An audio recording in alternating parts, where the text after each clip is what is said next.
Well, thanks, guys. Look, attendees out there, you should be able to see my background from my laptop to get things started right here. First things first, I think it's going to be important that we go over a couple basics with Pico. And if you guys could just pay attention to the Pico box that I'm holding up on the screen in front of me, I want you to notice that this Pico box has all the leads coming out the bottom. As I twist this up, you can see the leads come out the bottom. This is what I would refer to as the first couple generations of Pico box. And a few years ago, they started designing their boxes a little bit differently. You'll notice that we've got a little bit different configuration, and now the leads come out what technically used to be the side. So if you put the two of these together, you can see there's a pretty big difference between the way the leads leave. Now, functionality wise, it's not really important you understand that, but what's real important is there's some issues and operations that you're going to want to know that your box will or won't handle. For example, I'm holding up what was one of the first generations of Pico boxes that I ever owned, called the 3000 series box. It was a 4-channel lab scope. It had all 4 outputs on the bottom of it. There's an LED indicator in the middle to tell you that you've got proper communication with your PC. But the most important part of this is that in the lower corner, and it might be a little difficult for you to see, I'll hold it up, but in the a lower corner, it tells us what the maximum voltage input capabilities for each channel are. In this earlier 3000 box, 50 volts was the design maximum to come into each channel. Now, if I pick back up this newer generation box, the part number on this, not that it's important, use a 4823. It is an 8-channel automotive-based scope. It also has a maximum input of 50 volts. However, if you're dealing with the older generation box that moved up into the 4000 series, or you're operating with one of their newer boxes that is this design, which is either in 2 or 4 channel, these particular boxes jumped up and allow up to 200 volts, whereas in the 4000 was only 100. Now, I don't want to confuse you with all these numbers. It's just important that you realize with whatever box you're using, those are going to be some of the things to pay attention to. In the event that you're using a box that has a limited amount of voltage and you're going to be hooking directly to a circuit that's going to produce more, one of the more common ones that we see would be, say, primary ignition on an ignition coil. You're going to have to use some type of attenuator to reduce that incoming voltage. I'm going to hold this up, and hopefully it might be a little bit difficult for you to see, but the attenuator that I'm holding here, if you can read the numbers, says that it's 20 to 1. Now, Pico, as a general rule, has 2 different types of attenuator. They have a 20 to 1 and they have a 10 to 1. The concept is this: if I take my PicoScope box that can only handle 50 volts coming into it, and I put a 20 to 1 attenuator on it, so I screw this guy onto the box, that means that all voltages coming into this box as they go through this attenuator will be dropped by a factor of 20 to 1. So let's say, for example, that I was working on a primary ignition system, and the primary ignition system was putting out 400 volts. That 20 to 1 attenuator would drop the incoming voltage down to 20.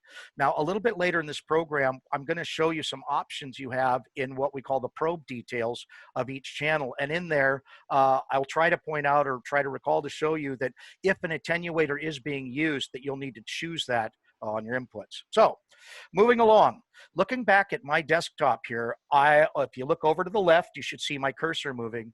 I have 3 different software options when dealing with PicoScope. The one on the top is PicoScope 7. The one in the middle is called Pico Diagnostics, and the other is Pico 6 Autoscope. The basis, or I should say the majority of this class today, is going to revolve around the operation of PicoScope 6, but I'd like to touch base a little bit with both of these other programs. Starting with PicoScope 7, we'll open this up, we'll bring this over for you.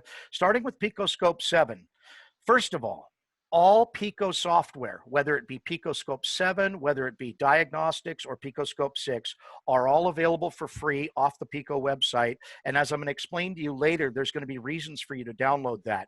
But one of the things that I've run into out in the field with whether I'm dealing with brand new Pico users or guys that have been using it well over a decade, there's been a little bit of resistance to the PicoScope 7 software because the layout is completely different than what a lot of us were used to. Look, I don't care what side of the fence you're on. I've got my own opinions, but I will tell you this. I truly believe that you need to download PicoScope 7 regardless of what your thoughts are, and there's a couple reasons for it. First of all, if you do download PicoScope 7 and you put it on your laptop or whatever computer you're using, it'll give you some opportunity to start playing with it and get used to it. It's not going away. It's just going to get better. And frankly, I think the buttonology and the platforms they've put in, and I've looked at a few of them in pretty good detail, it actually is going to be simpler to use. And just, you can keep that opinion to yourself wherever you're at on that. But when you download this and put it in your computer, if I come over here to the left-hand side and I click on the More button, it opens up a tremendous amount of options that are available in this. One of the things that you'll notice is that I have highlighted and I have grayed out functionality. As of right now, the PicoScope 7 that you're looking at on my computer is the latest version available on the website, and they have not completed some of the functionalities, and that's why they're grayed out like this. We'll continue to see those grow as we go.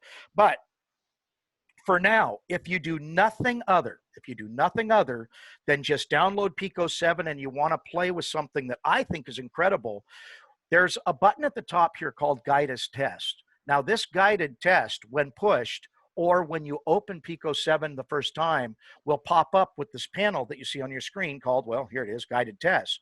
But in here, these are going to be some training wheels or links to really help you out and get you up to speed on how to do some of these tests. One of my favorites is the Don't Panic button. If I click on this Don't Panic button, it's going to pull up a menu to the left that says Support Material, videos, case studies, documentation, training. I'm not going to go there right now, but I am going to show you what it looks like when you do.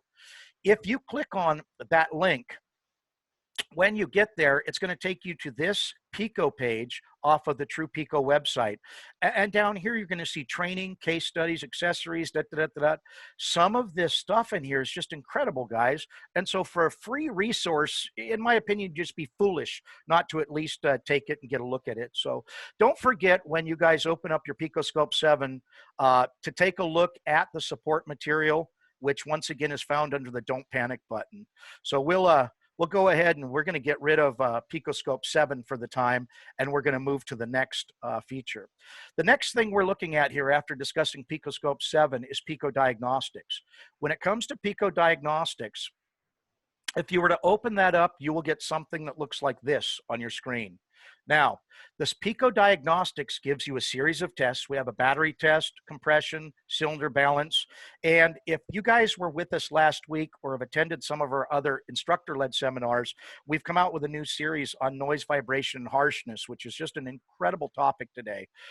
This is where the noise, vibration, and harshness capabilities from Pico will be found. Now, for those of you who haven't studied NVH or don't understand it, in order for you to properly use noise, vibration, and harshness capabilities from Pico, you will find yourself having to purchase the extra NVH components that go with it, as I'm holding up on the screen. This is a 3-axis NVH interface. If you have questions about that, you can email us. We'll talk to you more about it. But the NVH itself is not going to be operational until you get those pieces. But in Pico Diagnostics, there is some incredible stuff. For example, we have a thing called a battery test. There's actually been a lot of questions over the last week on the capabilities of the battery test, and I thought today I would show you what one actually looks like. So if you were going to go and do the battery test, let's say you wanted to perform this test on the car, the first thing you have to realize is how to hook your leads up to the car.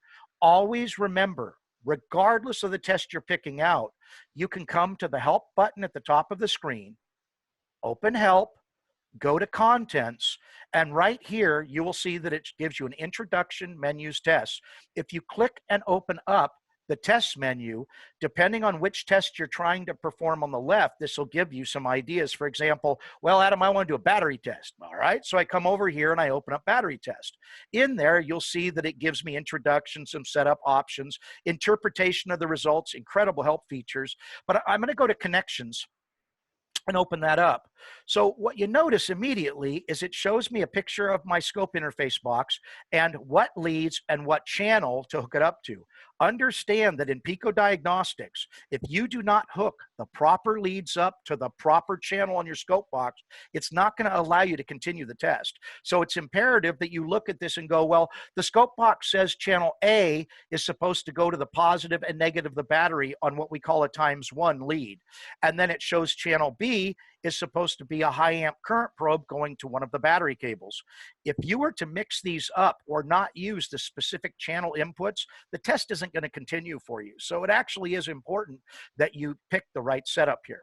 At any rate, that would be under the help menu. So let's go ahead and back out, and I would like to show you the results of a true battery test. And the reason I've added this into the program is because so many questions really did come about this in the past. So when you run the battery test, if you hook your leads up properly, you will notice that there's a graph at the top that's going to show me the battery voltage, and then we have the current here in red. What happens during this test, after you make all the proper setups, you crank the vehicle over and you allow it to start, it will show you a graph of the voltage drop, a small amount of relative cranking compression up to the point that the engine started, and then the massive rise in voltage as the alternator turned on. You'll notice that the current on the bottom, working the opposite direction, shows the massive inrush or a rush in current as the starter begins to spin, a little bit of relative cranking compression, the vehicle starts, and then you obviously get to see the current now trundling the other direction as the alternator turned on. In the settings of this test, you can go in and command the test to run as long as you desire, especially when you're dealing with a vehicle that the alternator doesn't turn on immediately upon start. But if you come down to the bottom, there's a section where it will analyze or give you the results of what the test gave. In this case, some of you might be looking at this and say, well, Adam, it's got an initial voltage of 11.7 volts. The state of charge was 0. I got to be honest with you. I ran this test on a pickup truck that sits for months at a time, and the battery is almost dead every time. But I really dig this test because I know my battery is almost dead. I know it's low on voltage, but I know it will always start that truck and come back to life. And so this battery test went through and said, look, your initial voltage was too low. We don't like your state of charge. We don't like the lowest voltage, on and on and on and on. And down here, it actually has the ability to say, we don't like the condition. The condition of that battery is that it needs a recharge before we can continue testing. So basically it says, hey, your battery is good, needs a recharge, in which case you would want to charge it, rerun the test.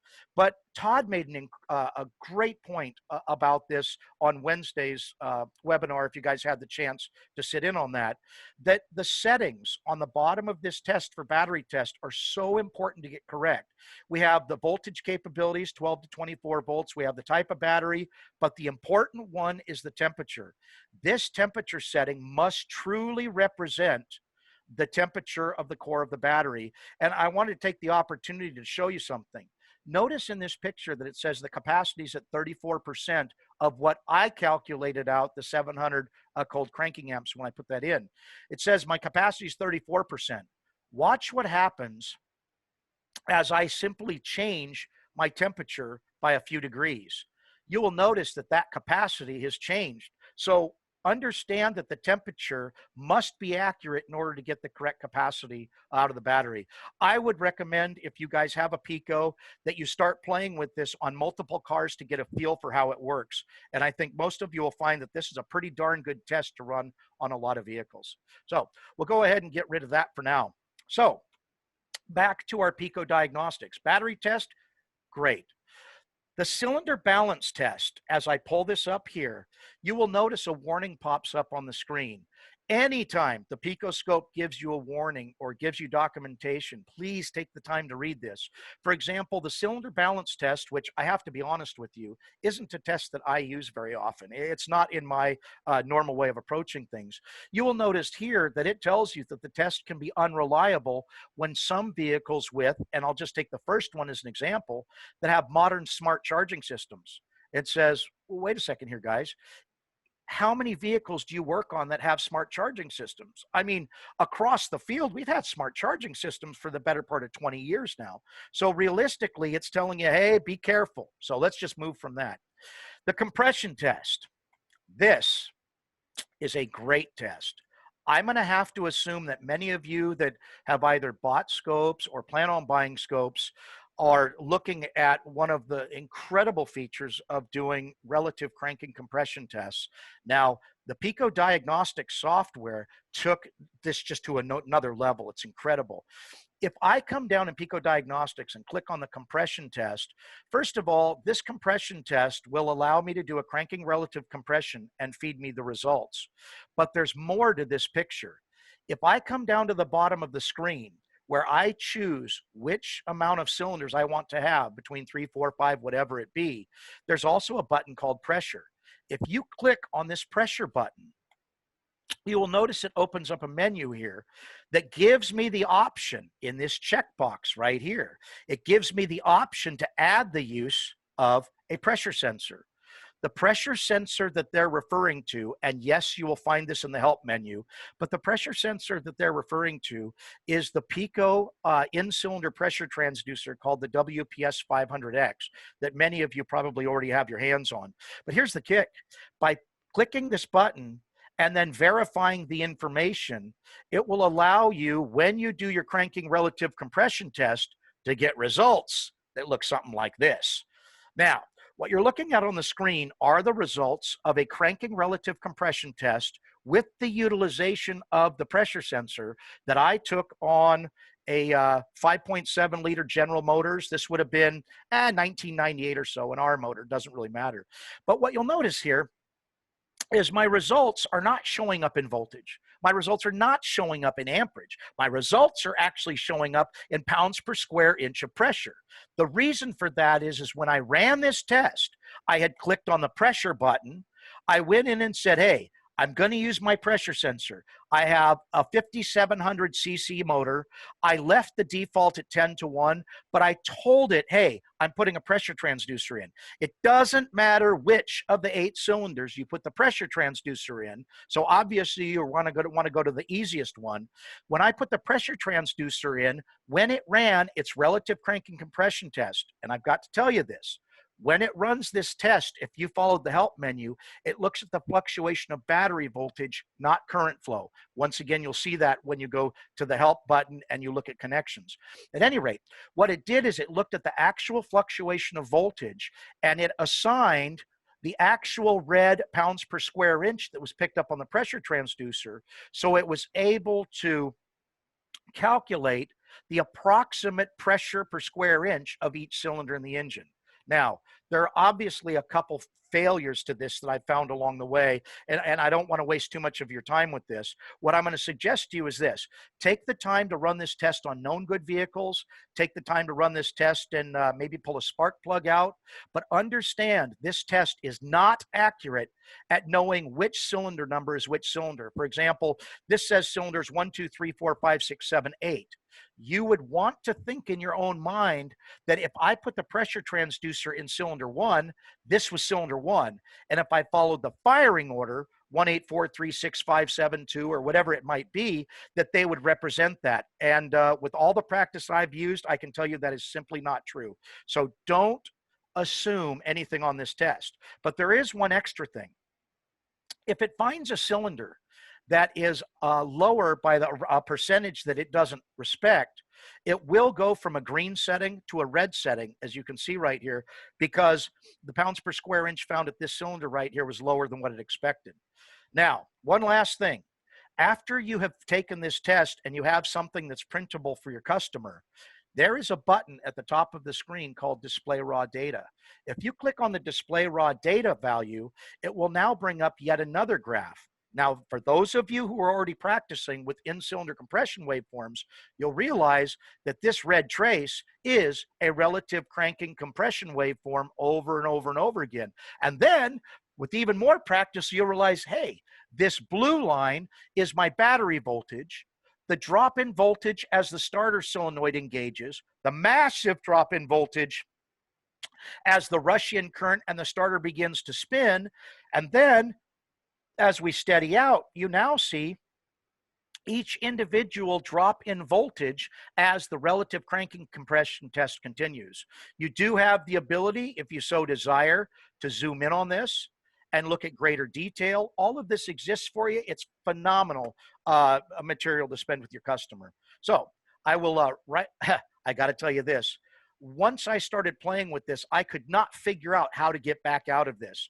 Once you've opened up this view and done a great job of screwing up your zooms, you can simply right-click while you're on this screen and it will give you the ability to zoom back out.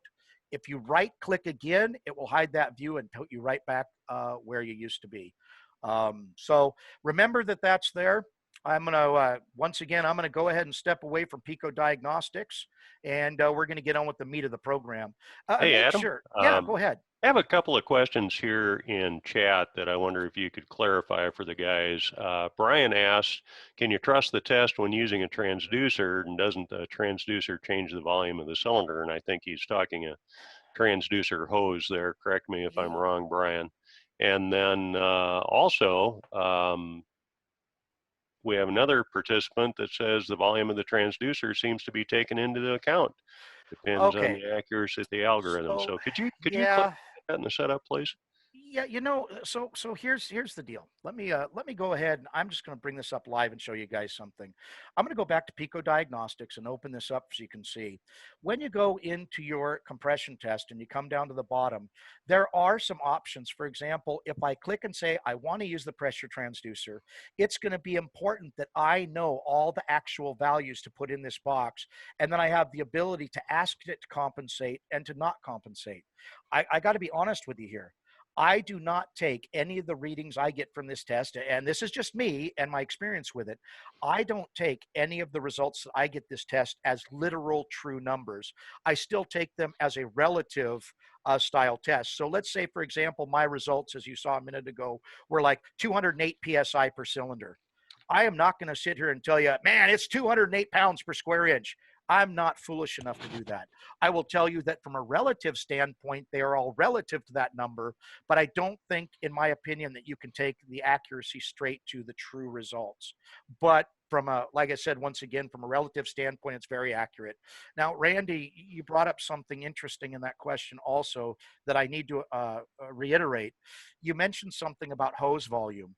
This kind of goes beyond the scope of this class, but as you guys are sitting there listening to me chat away, when you start practicing with in-cylinder compression, you will realize, and it's great practice to try this, that depending on the volume of the hose that you use and the firmness of the hose, for example, if you're using a soft, flimsy attachment hose plugged into the cylinder, that will accumulate and take away the crispness of your waveform. The more volume that your hose takes away, for example, if you have a 10-inch hose with a 3/16 or quarter-inch internal diameter versus, say, a 12-inch hose or a 16-inch hose, those are going to take volume away from the cylinder, and they're going to dramatically affect the overall numbers that you get. So I hope that answered your question there. And of course, if there's more, please let us know on that.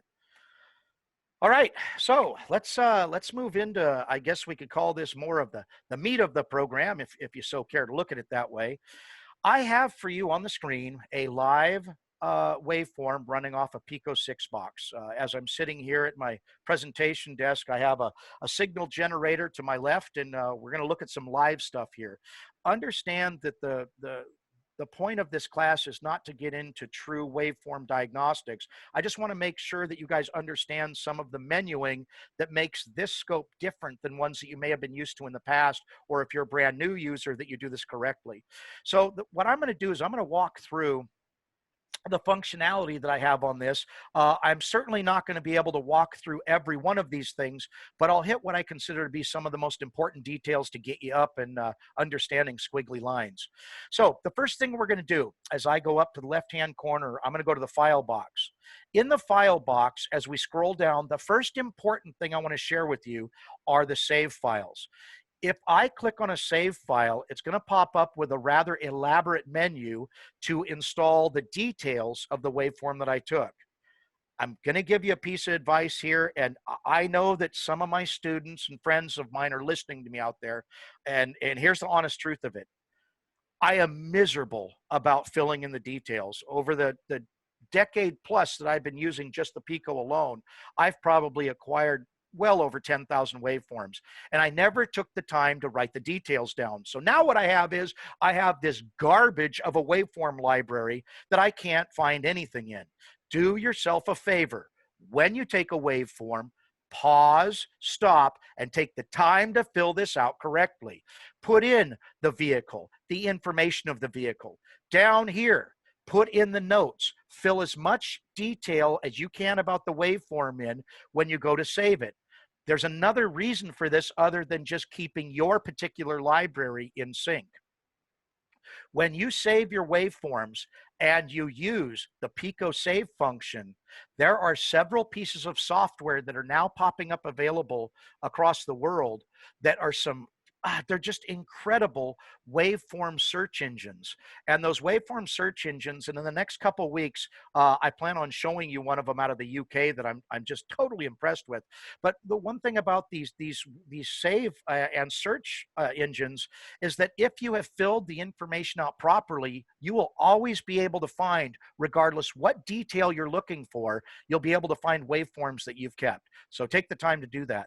The next piece of, I guess I should say, advice or opinion I'll give you is what I do. Now, I find myself, when I'm working on a car and I'm taking waveforms, I typically find myself taking several waveforms. Maybe I've got 2, 3, 5, maybe a dozen different waveforms. What I prefer to do personally is when I save my waveforms while I'm working on that vehicle, I will make sure that I save my waveforms and put them on my desktop. The reason I do that is because during a diagnostic routine on a car, you're going to find yourself wanting to reference waveforms you've already taken and saved. If you file them the way, you may end up filing them in a manner that they're too hard for you to find amongst your other waveforms. So what I do is I save them all to the desktop, and then once I'm completed with that car, I then go through and put them in their respective places. And once again, that's an opinion. It's up to you with what you want to do. The next thing under the File button that we'll go to here is a thing called the Waveform Library Browser.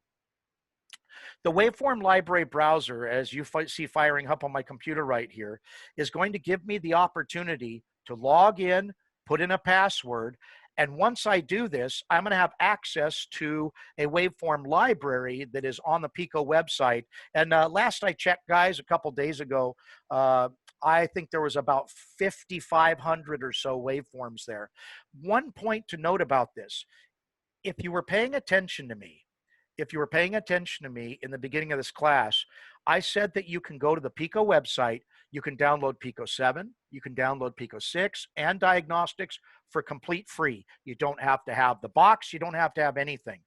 But if you do want to use this function of the Waveform Library Browser, it will not allow you access to the Pico website unless you have a true Pico box plugged in at the time. So just remember that exists. So next button over. And guys in the panel there, I know you're awful quiet. Man, if you have anything to interrupt me with, please do it, because as Jim said, he thinks I breathe out the back of my head and I don't take pauses. So feel free to interrupt if you need something. There's no cost to that browser other than having a Pico box, right? That is correct. 100% free, but a Pico box not only must you own it, you must have it plugged into your computer to access that window. So it has to be there at the time. The next button over, edit. Under the edit button, there's several things that you as a computer user would probably be used to. The one thing I do want to point out that really pulls Pico apart from some of the other scopes that are out there is the notes button. If I clicked on notes, it's going to open up at the bottom of the screen, and I think some of you could see that, a note box. Obviously, the note box is exactly what it says. It's basically a free-for-all for you to write anything you care about on that car. The nice thing about Pico is I can edit my note box. I can edit notes anytime I want. That means even if I took a waveform a year ago and it's sitting in my waveform library and I go, ooh, I want to add an extra note to it, I can simply go in, edit my notes. They're 100% editable at any time, whether you're live or not. So that is just a fantastic feature of Pico in my mind. So next button over, views. All right. There's two different things in the view menu that I want to cover today, and I'm just going to pre-apologize for this. When we get to the view properties, it may seem like it's a little overwhelming, but I have to press on you the importance of making sure you understand that button. But before we get there, the first thing we're going to do is we're going to start with a thing called channels. I'm going to open a couple extra channels up on this screen if I can.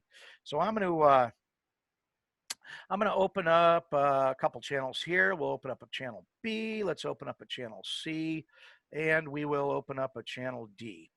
And let's go ahead and start this waveform, get some stuff running. So as you guys are watching, I have 4 different channels running on my lab scope right now. If you guys care, which it shouldn't matter at this point, in my red channel, now watch, I've taken my cursor to the right-hand side of the screen. I've grabbed my red voltage lead right here, which is my value, and you'll notice that by clicking and dragging, I can move that anywhere I want on the screen. So now I've moved my crank waveform. There's a crank position sensor waveform in red. Over here in blue, I can move my cam waveform to wherever I want. And in green and brown, these 2 right here that you're looking at, those are a high-speed CAN-C waveform, which we'll discuss in a minute. My point here is this. I have 4 things running on this screen right now. One of the first things that you'll find useful in the Views button is a button called Channels. Channels is going to allow me to get some of the garbage off the screen. For example, I'm in the channel view right now, and you'll notice it says channels A, B, C, and D. A, B, and C, and D are here because every one of those channels is live and running. So let's say, for example, I only wanted to look at the red, or I only wanted to look at this red crank waveform on the bottom. I could come over and say, ignore A, ignore C, ignore D. So it was very easy for me to eject those off the screen. Now, one thing I'd like to point out here, and if you guys practice as much as you're supposed to with this scope on known good cars, which we'll get to in a minute, if you practice and you practice with this function, you'll realize that we have not shut those channels off.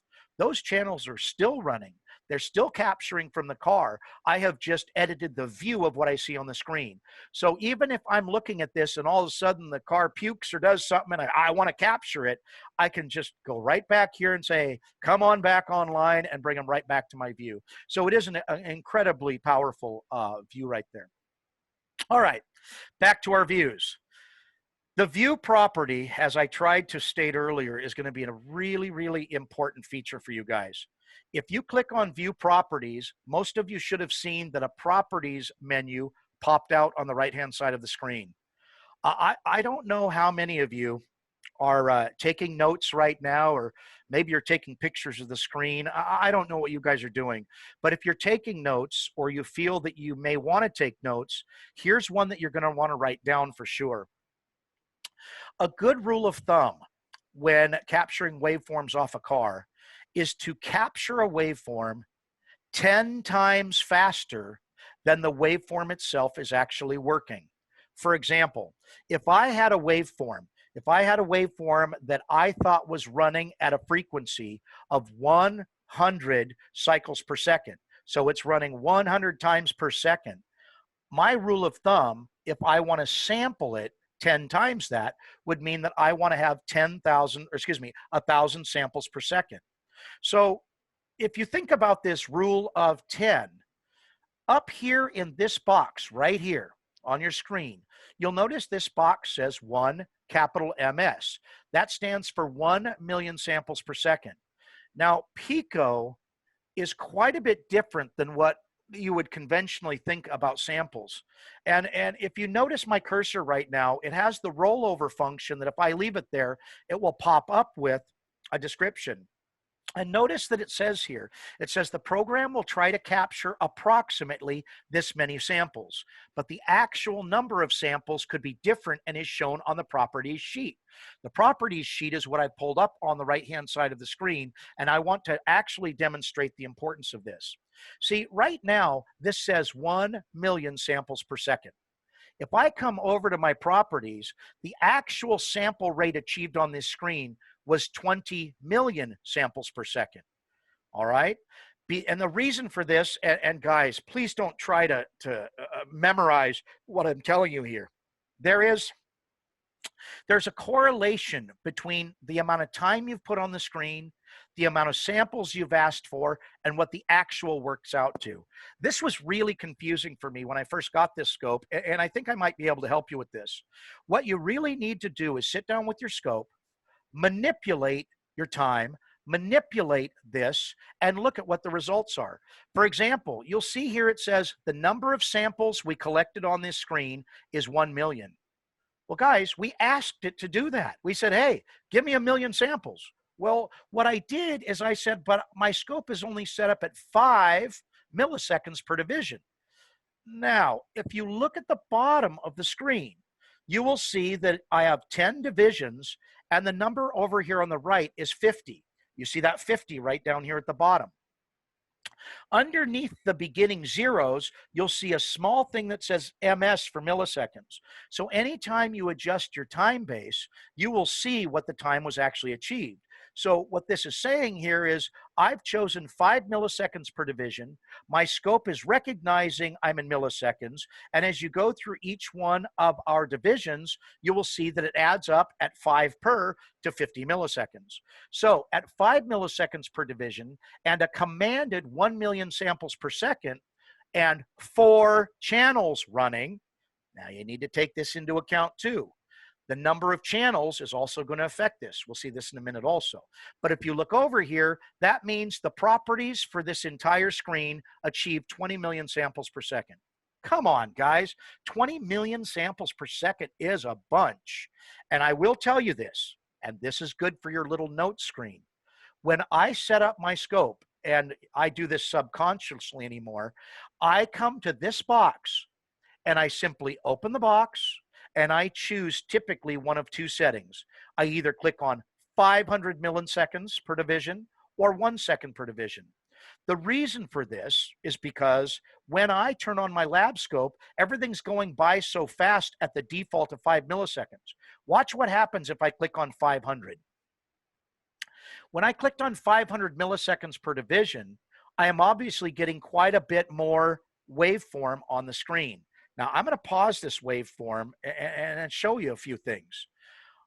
Most of us go, I like this view. I like it a lot because look at all this waveform. And if you're a Pico user and you've played with it a little bit, you realize you can zoom in on it like I'll show in a few minutes here. But this is a lot of detail. But the point behind what I just showed you was I asked for 500 milliseconds, which on the bottom now says seconds. So at the end of the screen is 5 total seconds of time. Look at the dramatic impact to the true sample rate that just happened. Now, if you're looking at this number, you'll notice that now it says 200,000 samples per second were captured. Look, 200,000 samples per second is still fine for most automotive signals, but there are some signals that work very, very quickly on a car that if you don't understand this are going to destroy you. And one of which, and I'll use an example here, is high-speed CAN-C. Now, I want you to watch what happens. I'm going to shut off channel A. Channel A is off, and channel B is now off. I'm going to restart this waveform. What I want you to watch is what happens to my sample rate once again.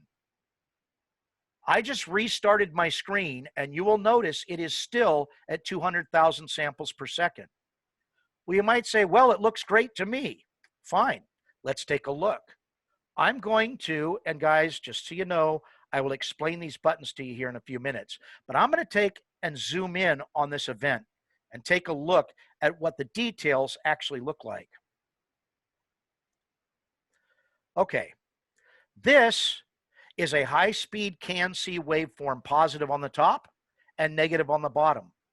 It's not even imperative that you understand what high-speed CAN-C is supposed to look like for this demonstration. What is important is that you realize that high-speed CAN-C, as my example, runs at a speed of 500,000 bits per second. 500,000, all right, is what it runs at. And if you paid attention to me, I told you that a good rule of thumb is to sample 10 times the rate of the signal. Well, guys, if high-speed CAN-C is so fast that it's running at 500,000 bits per second, and I need to run a sample 10 times that rate, my math works out to 5 million samples a second. But as I look at my properties, it says at this chosen time base, at this sample rate, we have achieved 200,000 samples per second, which at 200,000 samples per second, we're taking samples slower than the actual waveform is on the car, which means my scope doesn't even take enough samples to draw me a usable waveform. As a matter of fact, in this picture, I see 1, 2, 3, 4, 5, 6, 7, 8 pulses. Now, watch. I'm going to come over here and I'm simply going to say, well, 1 million was enough. Let's give it some more. 2, 3, 4, 5, 6, 7, 8, 9, 10. Now we're at 10 million. Do you think it's going to affect this number? Well, let's take a look. I will restart the waveform. And I'm going to pause it again. And if you guys are paying attention, you will now realize by asking for more sample rate, I didn't mess with the time, asking for more sample rate, we now see 2 million samples per second. Hey, that's better, but it's not good enough. 2 million samples per second, as we will zoom in and see. 2 million samples per second gave me much, much better quality. Now we can see we have far more pulses, but we are still what I consider to be kind of tenting. But at 2 million samples per second, that is 4 times faster, which if that's what all you can achieve, hey, it's a lot better than what we had. But realistically, to hit my 10 times, I really need to see 5 million samples per second. Now, if I simply take my time base and drop down, now, and I'd like you just to glance over the side here, because I changed my time base, dropped it down. Now I've achieved far over what I need. So I'm really not trying to be confusing to you guys, but I think it's really important as you begin to practice, you do this. What I want you to do is start practicing like this, regardless of the waveform you take. When you're done taking it, come to the Views button, open up the properties, and make sure that the time base you chose and the corresponding sample rate you chose gave you an overall sample rate that was fast enough to handle the circuit being tested. Now, to keep this really simple for those of you who are just going, too much, just, I don't want to go there. Look, I'll make this simple for you. I'm going to go ahead and shut these channels off here and show you this. Look, when I set up my scope, what I typically do is I set this button up to, let me turn one on here. What I typically do is I set this up to, pause that. I set this up to 500 milliseconds or 1. So I'll do something like this. And I make sure, gosh, if you take nothing else out of this class, if you just put that setting and you came to this box and put this setting, 1 million samples per second, that is going to work for you in almost everything you do until you get into those faster circuits. So to take some of the confusion away, get it to there, and you're off and running. Now, I'm going to talk about something else that has just happened on my screen that you need to pay attention to.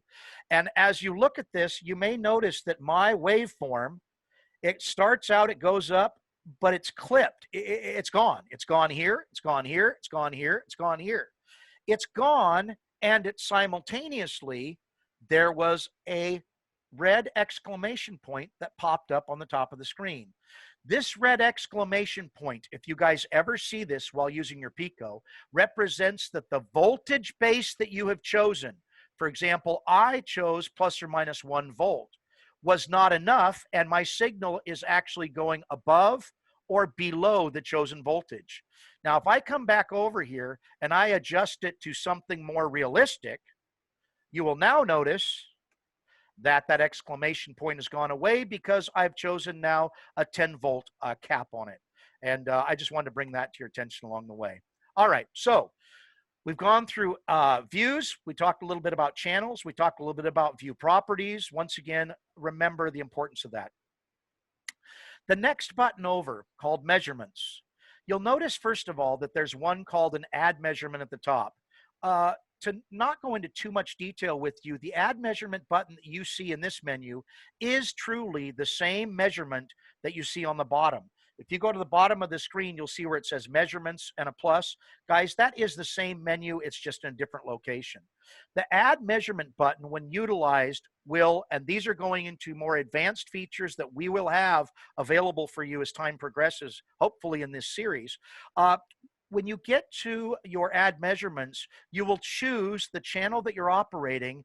And if you grab the drop down menu, as you see here, it's going to give you the ability to command the scope to measure that particular input as a different type of engineering unit, if you want to look at it that way. Maybe I want to look at the duty cycles, or I want to look at the frequencies, or whatever I have. Once again, rather advanced for the beginner user, but it'll become powerful for you as time goes on. So I'm going to go ahead and drop away from that. We'll go back up to measurements. So there's your add measure. The deep measurement button is a feature that we will cover once again in later classes, but just a couple notes on this. I don't care how good or how familiar you are with your PicoScope. I tried to explain to you guys, I've been using it well over a decade. I'd actually have to figure out how far back it goes. But here's my point. That deep measurement button that you see opened right here did not come out in the Pico software until, I don't know, I became aware of it about maybe a year ago, year and a half ago, something like that. The thing is, this was an update in software, and of course the updates are free, that they just added to it that I never even knew existed. So as a user, what you're going to find is every time there's an update to your PicoScope, they may add some functionality that may just blow your socks off. Guys, this deep measurement, just to give you an idea, will give you the ability to take a waveform, do I guess the lack of a better term is truly a deep measurement, but it'll allow you to ask the computer to analyze the waveform for you. Look for microscopic dropouts. Look for things that are outside parameters that you set up. But here's the kicker. For you computer geeky guys out there, some of these features like deep measure and serial decoding and things like that will allow you to export your entire waveform. All the data points for the waveform, you can export them and put them into Microsoft Excel. Now, once again, this is a more computer geeky kind of statement, but if you are a Microsoft Excel user, you'll realize that anything you put into Microsoft Excel, the only thing limiting is your imagination. So basically what I'm getting at here is the ability to take a waveform, export it out of Pico, put it in Microsoft Excel, and then the world's your oyster, man. You can do anything you want with it. So at any rate, that's what some of those features do. So next Hey, tab. have a quick Oh, question for you, Adam, if you don't mind. no problem. All of the settings that you've been going through, definitely you're clarifying that, but is there a way to set them up or save them so you have all of your favorites in a default setting? There is, and This, that's actually something I'm going to get to in a bit, but I will show you. Guys, over here on the File button, you'll notice that there's a thing that says Startup Settings. When you get your settings saved, let's say you take a waveform off a car and you save the waveform, they will be there when you start the scope back up usually. And if for some reason you don't like the settings, you can simply go here and say, hey, look, let's just go back to default settings. So yes, that feature does exist. And one thing that's nice about Pico is that once you save your waveform, because those are all saved for you, they're there when you open it up. But it brings up, Randy, another good point here. One of the things that you may realize along the way is when you take a waveform off a car, let's say, for example, you take a waveform, you do a cam crank waveform off of, say, a Chevy truck or something, and you look at your results and you go, wow, man, I really did it. I loved my properties. I loved my voltage setting, or excuse me, my time setting. I loved my voltage settings. I loved my probe. I loved everything about it. I made the perfect capture. Once you save that capture, you can reopen that capture and literally, for example, watch this screen right here. If this was a saved waveform that I just opened up, it's completely saved. I can literally say, start again. And I can use all those same settings to restart. So what some guys are doing, and I do suggest this, what some guys are doing is they'll build a folder that has presets in it. For example, they'll have what they call the perfect relative cranking compression waveform. They'll have the perfect setup for cam crank synchronization. They'll have the perfect setup for high-speed CAN-C. So they'll save those waveforms. So when they go back to a circuit, let's say they saved, for example, a high-speed CAN-C waveform, and now they're looking at high-speed CAN-C on a completely different car, maybe a year down the road. You can open up that old waveform, and literally just start doing it again. And it will not ruin your save file. You can save and save and save as long as you don't tell it to ruin your save. And I hope that answered your question, Randy, but it is an incredible feature in Pico, in my opinion. Okay, so back to the next menu. Our tools menu that you see right here. Under the tools menu, there are several different capabilities. All of these are what I consider to be advanced user functionality. Now, for those of you that are on with us today, I mentioned this earlier in the week with this same presentation. The week after next, I will be presenting an advanced Pico users class. We are extending the time out to 2 hours simply because the amount of material that we're going to cover. And I am going to spend those 2 hours just on these two topics right here. I'm going to get into super advanced math channels and super advanced reference waveforming. And it's interesting that we had to extend it to 2 hours and I can only cover those two topics. And frankly, I don't even think in the 2 hours I'm going to do them the amount of justice they deserve. But please take the time, if you're interested in what I've done this week, to see us again the week after next. Get registered for that and I'll show you.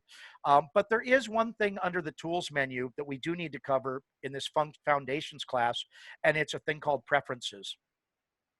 The preferences button, if you open this, will give you the ability to go to preferences and make changes to your Pico. Maybe you want to change the colors of your channels. Maybe you want to change your keyboard settings. But of all these different preferences that you can go in and play with, one that you need to be aware of is called options. When you originally load Pico software, not all of its functionality is turned on from the factory because there's things that Pico realized that many users will never use. For example, down here, you'll see a thing called spectrum mode and persistence mode. You'll notice that there's checkboxes next to that because I've turned those functions on. So what'll happen is when you load your scope up, if you see something, for example, let's go to this upper left-hand corner of my screen. If you happen to be lucky enough to be at the shop or at home right now, and you have your Pico up and running, following along with me, because I know some of you guys are, you'll see that I have a scope button, I have a persistence button, and I have a spectrum button.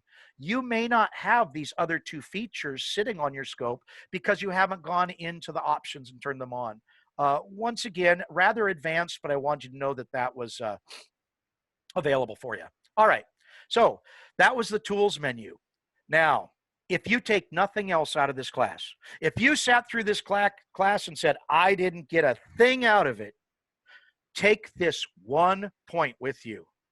The automotive tab in the PicoScope is incredibly powerful. And it is available to you whether you own a Pico box or not, because if you paid attention in the beginning, I told you, Pico 7, Pico 6, all free, download them. Every scope user in this world, in my opinion, whether you're using a U-scope, you're using a Snap-on, it doesn't matter to me what you use, you need to download Pico so you have access to this button, this menu. If you go to the automotive tab, you will notice a bunch of things popped up on this screen that you probably recognize. You know, things like networks and ignitions and actuators and sensors. For example, I go to sensors and I scroll over. You guys undoubtedly recognize a lot of these sensors. As a matter of fact, these are common sensors that you may want to hook your scope to. Well, I'm going to come down to crankshaft, and then I'm going to go over and it gives me the choice. Well, are we dealing with an inductive? Are we dealing with a Hall effect? Well, as an example, I'm just going to go to inductive, and I'm going to go to inductive crankshaft sensor running. Now, watch what happens when I click on this. All of a sudden, some major changes just happen to my screen. The first thing you'll notice is it goes to this picture. This is cool, guys. This is a Pico menu that shows you how to hook your scope up to do the test. So look at it, regardless of the scope you're using. If you needed some just-in-time training, if you're going, dang it, man, I don't know how to hook my scope to this circuit. Now you've got this picture showing, hey, here's my Pico box, which it doesn't matter what scope it is. I'm going to hook my signal lead into one wire of my crank sensor. I'm going to go to ground. And then as you scroll down, it continues to show you functionality and descriptions and some details of good waveforms, what you need to look for, how the circuit works. It's just, guys, depending on the circuit you look at, some of these menus are very intense. But for you Pico users, look at the screen I'm showing you here on this drop-down menu. It's showing you voltage on the left, time on the bottom, and if I were, say, a Snap-on user, I could copy those numbers, copy these numbers, so I can get something like that. But as a Pico user, you don't need to do that, because as you close this Automotive tab, guys, this is my live Pico right now. My Pico is live right now. You will notice that my Pico box is now set up to the time base, the voltage base that they recommended. Now, if I were truly working on a car and I was hooked into this circuit, I would simply start the scope and it would record it. Unfortunately, I'm not hooked to that car, but that's how simple that Automotive tab can be for you. So play around and practice with it. Under the Help menu, you will notice that it has a few things here. Just of everything else you do, do not forget about the user guide. The user guide, I still use it on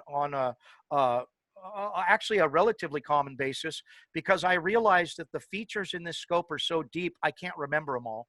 So the user's guide can be very, very user-friendly to you along the way. Now, hey, guys, Todd and Randy and all, I know it's 11 o'clock and we said this was going to run from 10 to 11. Look, is there a problem with me continuing for about another half an hour? Could you maybe ask the guys if I can continue, or where we're at time-wise? What do they think? Let's ask the guys. All If right. you want to continue, we're here for you. Just throw your hand up, and we'll see what the response is. Holy cow! Okay, I mine's going think ape you're over on here. there Okay, for a all right. while. Well, thanks for the answer. I can see that. You can put your hands down now. We'll go ahead and continue on. And once again, we're running late, and I'm going to try to keep you just about a half an hour. Please, if you guys develop questions along the way, remember there's the Q&A box, there's chat, and even after my presentation is over, I will be available on this end of the computer for an unlimited amount of time. You'll have all the time in the world to ask any questions you want. And one other thing I think I'll point out here before we get back to this program is, once we're done with this production, you guys are going to get a thank you email for attending this program. When you get the thank you email for attending this program, there will be a link so you can send an email to Randy Briggs. And if you guys develop any questions along the way, something that maybe you don't have time to get answered, or it comes up along the way, please feel free to email Randy, ask him your questions. We've had several people already doing that this week. That will get forwarded to me. Randy and I will discuss it, and we'll get an answer back to you on that. So please take advantage of that if this doesn't get where you need to be. Okay. All right, so with that being said. Okay, Adam, yes, we have a couple of questions from Doug in Q&A. Would you like to address those now, or would you like to wait till the end? Let me go ahead and take a look at Q&A here. I'll take a look. Can we determine, Doug asked, this is the first one I see here, can we determine the firing order using the transducer by triggering in a separate channel, or will it follow the voltage trace so we can see the repeat fault? Nice thing about this is we can certainly determining fire order using a transducer by triggering a separate channel, but that will only work during scope view, not during diagnostics view, because diagnostics view locks us to only having the ability to have two channels hooked up, A and B, one being the transducer and one being the voltage leads to the battery. But in standard scope views, absolutely, it's limitless what we can do for triggers. And I see that Dylan, while we're on these questions here, he says, these guided tests are very useful, but I know several people that use the 2000 series for automotive use. Yeah, the 2000 series scope has some incredible capabilities, one being the price point. They can be picked up pretty cheaply. I think what needs to happen at this point, because I'm not a 2000 series user, I've played with them. I am very pro PicoScope automotive platforms. It would be worth emailing. It'd be worth emailing Pico to see if they plan on making any updates to linking to anything that's automotive based. But yes, these tests are very powerful, but they're not going to work with your 2000 series. So I'm going to go ahead and get back to this. We'll answer the other questions at the end of the program if that works out. Okay, so back to where we're at. Let's see. So down here, as we move to the next bar, we already talked a little bit about a scope view, a persistence mode, a spectrum mode. Look, I just want to show you as an example, I want to show you an advantage to the persistence mode. For example, on persistence mode, one of the things that it will do for you is this. Now I'm going to make this a little bit bigger so everyone can see this a little fairer right here. And I'm going to speed this up a little bit. So we'll go here and we'll do something like this. Okay. So I've got this camshaft waveform going by and I'm going to hit persistence mode. There's a little bit of pause as persistence mode starts up. Now, what do you notice? What do you see happening? You should notice that it is superimposing with different colors the same waveform. Now, obviously, this one here is just filling in the screen and making a mess of it. But where persistence mode can come in to be very powerful is if you're hooked to a circuit and you use a trigger function, and I guess this is no better time than any. Down here on the lower left-hand side of the screen, guys, is your trigger menu. When you set your triggers up, just remember they're basic triggers from normal scopes. I'll try to get to that later if we get a chance. But one of the things that is nice about Pico is it does have advanced trigger functions, and those are being included with descriptions of each one of these in our upcoming advanced Pico classes. So hold on to your hats for that one. It is coming. But the point I'm getting at here is if you trigger the waveform, persistence mode will continue to draw, and continue to draw over it so you can see if an anomaly popped out. And like I said, a little bit advanced for where we're headed here, but if you want to play with that, I suggest you do. We have already talked about our time bases, our sample rates. The next thing I want to cover with you is this box right here. Now, this box is what we call our waveform buffer. In this case, you should be looking at this and saying, I see 16 of 16. What this means is my scope has captured 16 screens, and we are now looking at screen 16 of the 16. If I restart my waveform, you'll see that it started over again at 1. But it's keeping all this in the memory. There is a limit to how many total buffers it will store, and it is based off of the time base that you sent the scope to. You'll find all of those values in the help menu, so take your time to look at that if you really care. At any rate, at this point, you'll see that my buffer maxed out at 31 with this time base that I have set here. Here's what we can do with this. I may want to look at one of these earlier waveforms that went by, and that's where this compass comes in, or this waveform buffer access button comes in. If I open this, it will allow me to cruise through and search predetermined waveforms in that buffer, so I can quickly find a screen that I may want to analyze because of an anomaly or something there. Now, I'm not trying to tease you guys, but I got to tell you, my buddy Todd Doty is a panelist in this mess with us today, and Todd and myself have been working on an advanced Pico class from an instructor-led standpoint, and one of Todd's claims to fame with Pico is he's really maximized the use of a special tool function called masks and alarms. And one of the details that you'll realize when you attend our advanced mask and alarm section is that when you open your views of your buffers, you will actually be allowed, if you've taken any masks, to only show screens that have anomalies. And like I said, a little bit beyond where we're headed today, but for those of you who are kind of foreshadowing where you want to be, that's something to look forward to.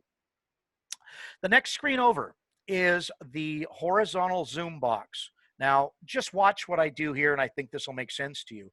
As of right now, my screen is set up on a ×1 platform, or it's only one time that we see. If I want to zoom in to get some detail, I can come up to this box and say, well, let's look at 2 times. Well, as you start to manipulate this box, it begins to zoom in on the horizontal view of your waveform. The instant you open this box, a zoom overview, I'll bring this right up to the middle for you, a zoom overview box is going to pop up and give you some functionality. For example, I can grab this and scroll over to see different portions of that waveform that were on that screen. I could grab the edge of this zoom overview and zoom in to get more detail of a particular portion of it. I could also, if I don't like that style, right down here is the traditional zoom bar used for many different platforms that are out there. So Pico really gives you a few different options on how to handle your zooms. Now, nice thing is, if you lose control of zoom and you're like, I need my waveform back, which I guarantee is going to happen, no question. If you just hit the close button, it'll put you back to where you started and you can continue from there. The next set of zoom functionalities will include vertical and horizontal zooms. I'm going to give my opinion, and by golly, guys, if you haven't noticed, this class is packed full of opinions. And one of my opinions is this: I don't like that glass, and I don't like that magnifying glass. The reason I don't like those two magnifying glasses is because when I try to use them, I lose control of my waveform. And I literally just lost control of it. And I always go, dang it, I got to bring it back. In order to bring it back, once again, you can close the box. You can hit the back one click button or go back to 100%. But I will tell you this, of the magnifying glasses that I use regularly, I use this one. I love this, and I want to show you guys a feature of this if you haven't figured this out yet. If you open this magnifying glass and you come to the very bottom of the screen where your time base is, if you're down in the time base level, you can simply just drag and it will take that whole section of the waveform and allow you to very quickly zoom in on what you're looking for. So that's actually a great feature of that. Take the time to play with that when you get the opportunity. One more small piece of advice. If you're ever working with Pico and you notice that your cursor is now a magnifying glass, come back up here and turn it back into a pointer. Because if you click on the screen and it's still a magnifying glass, it's going to manipulate your waveform and you might get lost. Okay, enough of that.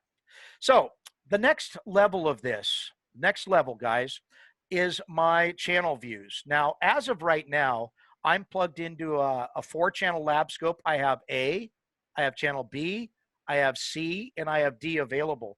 If I were to say plug in my 8-channel scope that has 8 available channels right here, it would open this bar up to 8 total channels of capability, and the menuing function is going to be the same. Now, when I hook up my scope, now watch this, I'm going to take this back down to the default settings of what happens when you hook up. So I'm going to go down, I'm going to put this on auto, I'm going to take this back to 5 milliseconds per division, and I'm going to start this. All right. When you plug your lab scope in and you're not sampling waveforms from the car, it's going to look something like this. Now, the noise that you're seeing on the screen, this live noise that you see, has been auto set to a scale of plus 50 millivolts to negative 50 millivolts, and I'm only looking at the noise that's being created by my Pico box. Now, this is normal to see, but at this point, this is an opportunity for me to really point out something powerful. Noise on a waveform can either be good noise or bad noise. Now, when you're dealing with a vehicle, there's no doubt you're going to see some noise. And for those of you hanging out with me for about the next 20 minutes, we'll get a live feel for this. I show you how I handle noise. But one of the noises that you may achieve with your scopes is noise that's created by your computer itself. Depending on the power supply to your laptop, your PC, whatever you're using, some power supplies create an enormous amount of signal noise on your scope. Now, Pico became aware of this, and we had 2 options to fixing this. Option number 1, on your earlier generation PicoScope boxes like this one here, there was no functionality on either end of this other than just the USB to plug it into your computer. In the event that an earlier style box like this was creating noise from a power supply, I was forced to disconnect the power supply from the computer. If you experience a lot of noise, always get in the habit of unplugging your power supply to see if the noise goes away.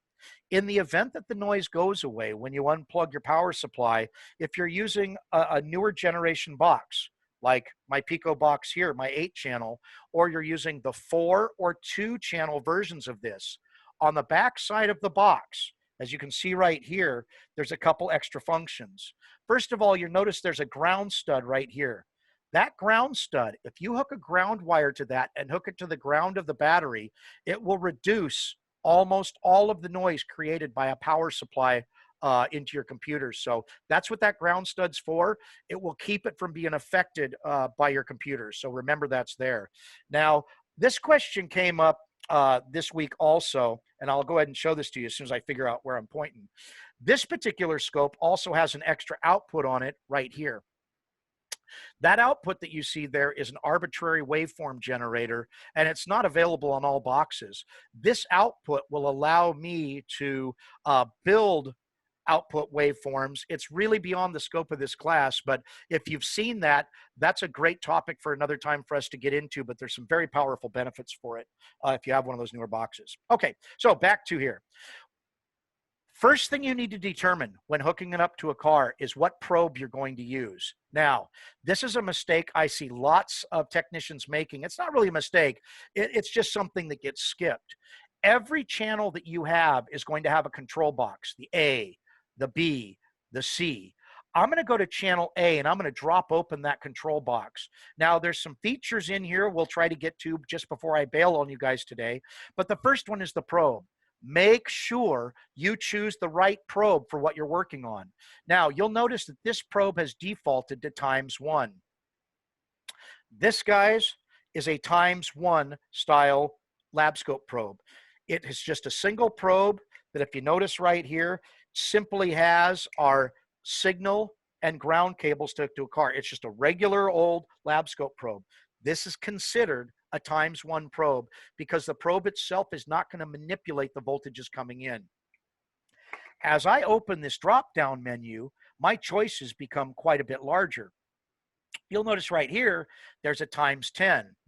A ×10 probe, like my passive operational probe that I'm holding up, really probably difficult for you to see because it is written very small, has a switch on it right here that allows me to change it from a ×1 to a ×10. If I put this probe to a ×10 setting, it's going to reduce the incoming voltage by a factor of 10. Therefore, if I want my lab scope voltages to be correct, I would need to choose that ×10 setting on there. You'll notice there's a ×20, a ×100, depending on your probes, you'll want to choose that. Now, earlier in this class, I showed you an attenuator. Notice that this attenuator right here is a 20-to-1 attenuator. You should be able to see 20-to-1 attenuation ratio. It should seem obvious to you guys now that if you were going to use this in line, that you would want to come over here and command it that you were a ×20. Now, interestingly enough, if you haven't noticed this yet, every time you update Pico, this is one of the sections that tends to get manipulated. For example, the earlier versions of this menu actually had a button called 20-to-1 attenuator, 10-to-1 attenuator. They have now gotten rid of that menu simply with the understanding that you know ×10 is ×10 and ×20 is ×20. So some of you might go, oh, I didn't notice that before, just like I did when I saw it. All right, so next thing down. Let's say, for example, you want to hook a current probe up and you want to have the voltage level changed to values of current. You'll notice that we have 3 different low amp current settings. I have a 30 amp current probe, a 60 amp, but the 60 amp has 2 settings, 20 amp and 60 amp. That would be because a low amp current probe, like the one I'm showing to you right here, this is a standard Pico low amp current probe. The switch has 2 settings. It has the 20 amp scale and the 60 amp scale. Make sure when you're using an adjustable probe that the setting you choose on the probe correlates with the setting in the menu. All right. You go, but Adam, what's that 30 amp clamp? Well, this is a Pico 30 amp probe if you care. This is simply a 30 amp probe, but what makes it different is it's a low amp probe with a gigantic jaw. You can see it fits around my finger. Very, very powerful doing parasitic draws and things like that. But here's the real point that I'm trying to get at with these probes. When you're dealing with the probe menu that Pico has set up as standards and automotive probes, they are assuming that the probe you use is Pico brand. For example, I have another current probe here. I'm going to hold this up to you. The current probe I'm holding up to you here, if you guys can see the brand name of it right here, is not made by Pico. Now, this is a microamp probe called the K110. The thing is, there's nothing Pico about it. It is a different manufacturer. In which case, what you realize is all of these menus for probes right here, there is no menu for that. Now, in which case, and this is something that's going to come up in our more advanced Pico class that we're putting together for you right now. If I look over to the side of the probes, maybe I want to use a snap-on probe or a Bosch probe or something I've already had in my toolbox. I can't use these. Excuse me. I need to build a custom probe. Custom probes are found under this menu right here, and you can build your own customs. For example, and once again, a little bit beyond the scope of this class, guys, because it's an advanced feature, but with a little bit of practice and maybe a couple visits to those YouTube certified technicians out there, or Google certified, whatever you guys refer to them as, you can come down here and you may be able to build your own library of custom probes. Because now you see I have a library with a K110 built probe and my Fluke PV350 pressure transducer, so on and so forth. So you do have the ability to build, and it will keep in your library your custom probes if you so care. And before you guys ask it, yes, as you update your scope, you don't lose those settings. It bleeds over to your new scope. All right, so choosing the right probe is going to help you keep these values where they need to be.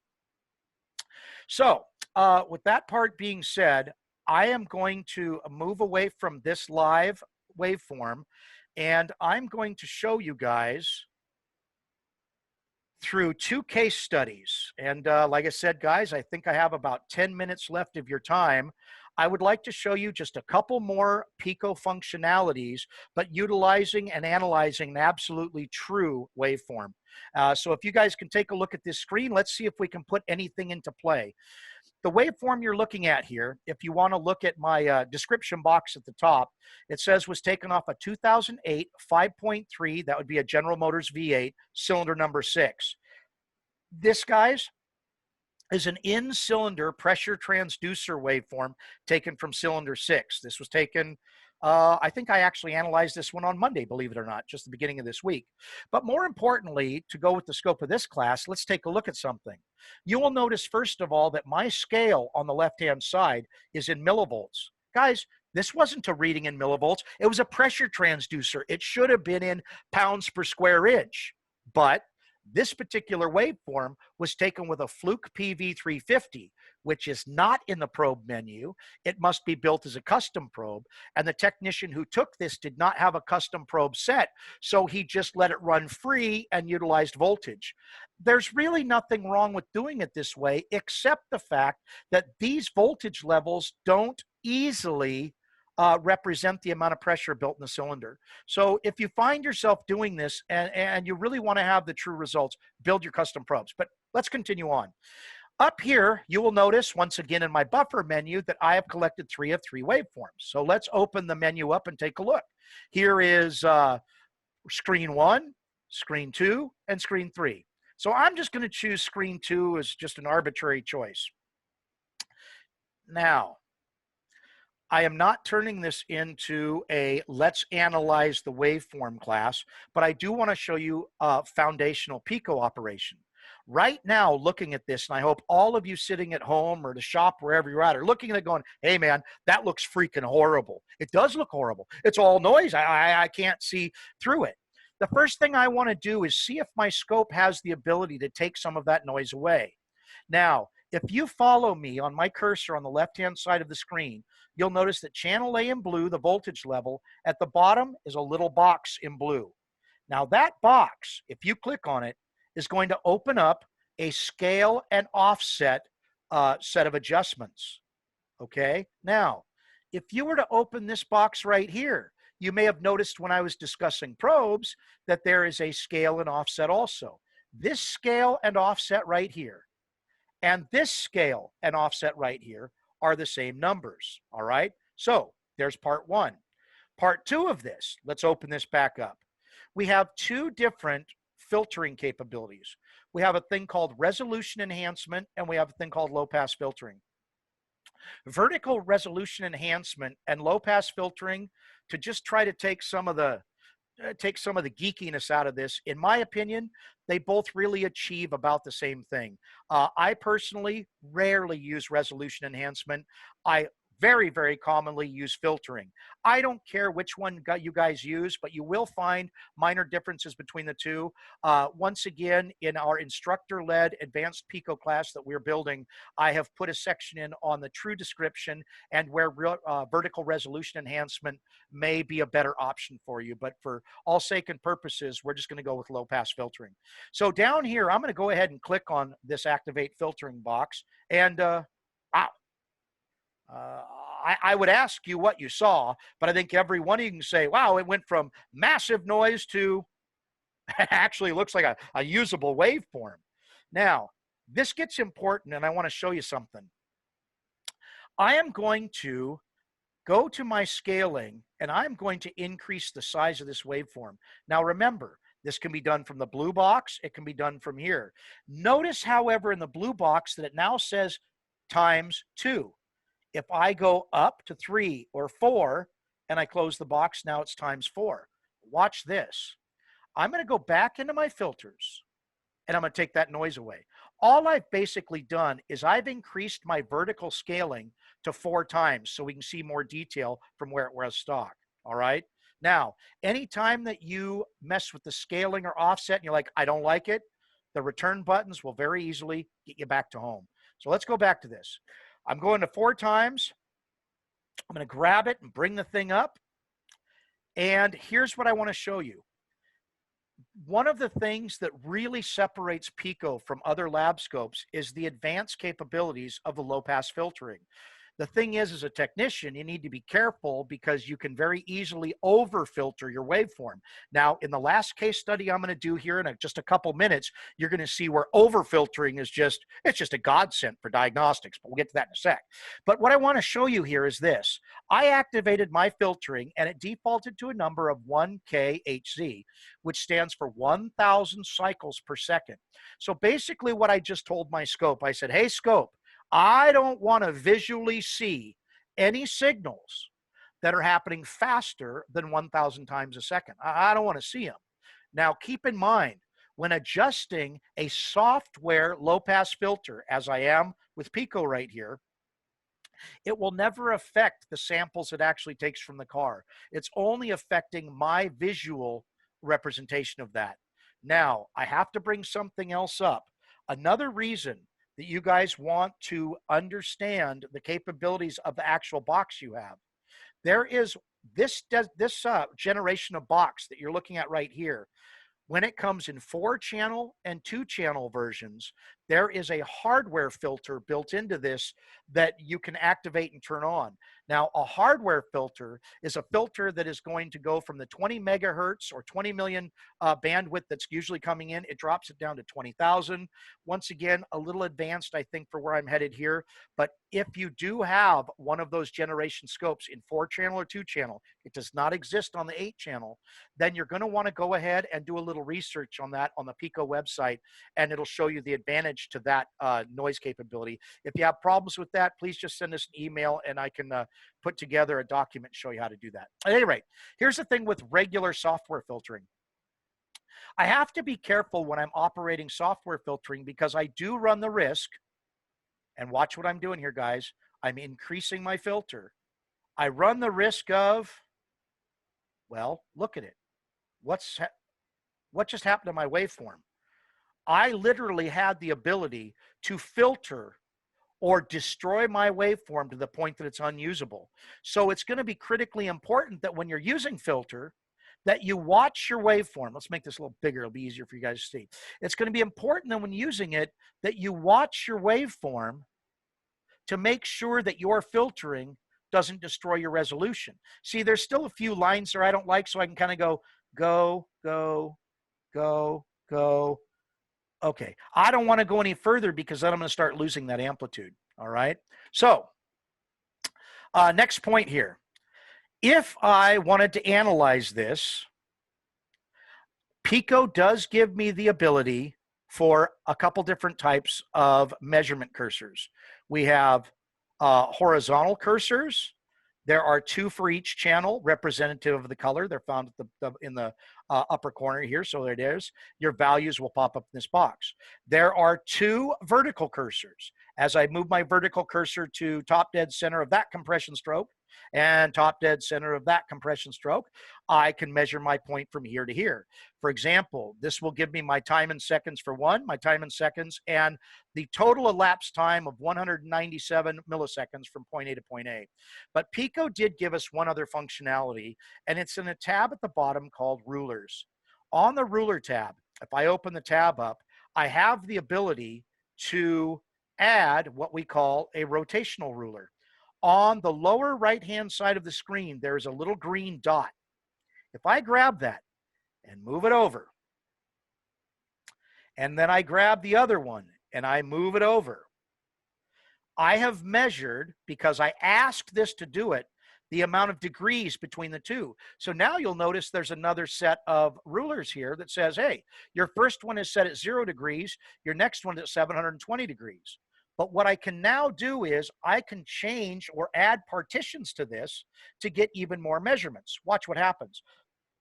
If I go 1 to 2 to 3 to 4, those of you who are becoming familiar with compression waveform analysis, as an example, would now realize that I've split it from top dead center to bottom dead center, to top dead center to bottom dead center, and back up to top. And so remember that those ruler functions exist, and there's a couple other options in there that you can use. Now, for those of you who care, like I said, I'm not turning this into a let's diagnose the car, but I know some of you are probably sitting there watching that and going, hey, Adam, it looks like the intake valve didn't open. And you'd be 100% right. The intake valve did not open on this. This being a 2008 5.3 V8 Chevrolet and cylinder 6, you'd realize, is an active fuel management motor, and the intake lifter has collapsed, but that's beyond the point. So guys, hang in with me for just 5 more minutes. It's the last case study I want to share with you. And if you guys need to drop off and go away, please, hey, I really appreciate you hanging out for the day. And please remember, any extra questions that you have that you don't get to in the Q&A or during the chat, or that I don't stick around for, please make sure you email Randy Briggs when you get that thank you letter, and we'll get those answered for you. All right, so back to our last case study. The picture you're looking at on the screen was taken off of a 2009 2.7 liter V6 Dodge Charger. Now, the reason this was in the shop that I was diagnosing it at was because it was setting a check engine light with a rich code. Now, I'm not getting into why the rich code was there and everything else. That's really beyond the scope here. But I want to show you where Pico functionality just drilled down where the actual problem was. And I'll show you. The first thing you'll see on this waveform is in blue on the top. That is one of my fuel injectors utilized as a sink. This garbage you see down here in green is an intake manifold vacuum waveform, and it truly is garbage. I'll show you this. But with this set on the screen, I'm going to go ahead and use my window zoom, and I'm going to zoom into a few details. So let's talk about this. If this is my fuel injector for one of my cylinders, and I have a 6-cylinder engine, and this engine is sequentially injected, that would mean that this injector fires when it fires again and again. Between each one of these events, I would have, for an example, if this was injector 1, I'd have 2, 3, 4, 5, 6, 1, 2, 3, 4, 5, 6, 1. You would realize that this injector in a sequentially injected and idling engine is going to fire every 720 degrees of the crankshaft revolution, or every complete 4 cycle. So from a reference standpoint, this firing to this firing should include all 6 cylinders events, which includes all 6 vacuum events, or I should say every one of the 6 cylinders drawing in its intake charge should be included between this and this. And really, there's no room for argument with that. That's the actual truth. So I'm going to go ahead and zoom in on one of those details. So let's look at this. If what I told you was correct, That means between this injector and this injector, I should have six vacuum events. I would like you guys to look at my vacuum waveform right here. And I hope you guys look at this. Actually, better yet, I hope you guys have freaking done this and have been stuck with this problem, because what I see there is freaking trash. It's trash. It's trash. If you can make 6 induction pulses out of this, you're a better man than me, because all I see is useless trash. And I can't even begin to tell you how frustrating that's been over the years of learning to use different types of lab scopes. I can't tell, but here's what we can do. We're going to use a technique that I refer to as super filtering or over filtering. Watch what I'm going to do. The first thing I'm going to do is I'm going to come down to my vertical zoom box, and I'm going to get a little more detail. Boom, boom, boom, boom, boom. Ah, now look at that. Now you really have something useless. But if I come up to my channel C, now remember, every channel has this ability amongst itself. I'm going to go to channel C, and I'm going to activate my filtering. I click on my filtering. It is now set as a default at 1,000 cycles per second. And you know what? That didn't do much for me. But now I'm going to go super filter, and I'm just going to start giving more. I'm telling the scope, ignore anything faster than 700 cycles per second, 600 cycles per second, 500, and I just keep counting down. Now, what do you see the waveform doing, guys? The waveform is losing all its resolution. But as I continue, I'm going to get to the point. Check that out. I'm to the point now that I have taken so much trash out of that waveform that I literally see 6 vacuum events. As the voltage drops, that was a suction. That was a piston going down with an open intake valve sucking into my intake. There's one, there's another, there's another, another, another, and another. And you know what? I'm going to make that even bigger. Why don't I come down to this zoom box and let's get some detail out of that. Ah, there we go. Look at how big that is. All right. So now I'm going to move this up so we can see this. I truly and very easily see suction, suction, suction, 1, 2, 3, 4, 5, 6. And you know what else I see? And I know you guys see it too. I see that 3 of my cylinders, this cylinder, this cylinder, and this cylinder, have a much higher vacuum or suction value than, and I'll grab my cursor, this cylinder, and this cylinder. And if you look at this, you should say, well, Adam, every other cylinder has a harder or a better suction value than the others. And yes, and guys, it's the reason this car set a rich code. It's because the timing chain has jumped on one bank, affecting the suction value from a relative standpoint. The suction value from one bank is considerably different than the other. And had I not played the super filter game, watch this. If I hadn't done all that, I would have tried to make heads or tails out of that waveform. I hope that makes sense to you guys, and I did run a little longer than I anticipated. I am done with my presentation.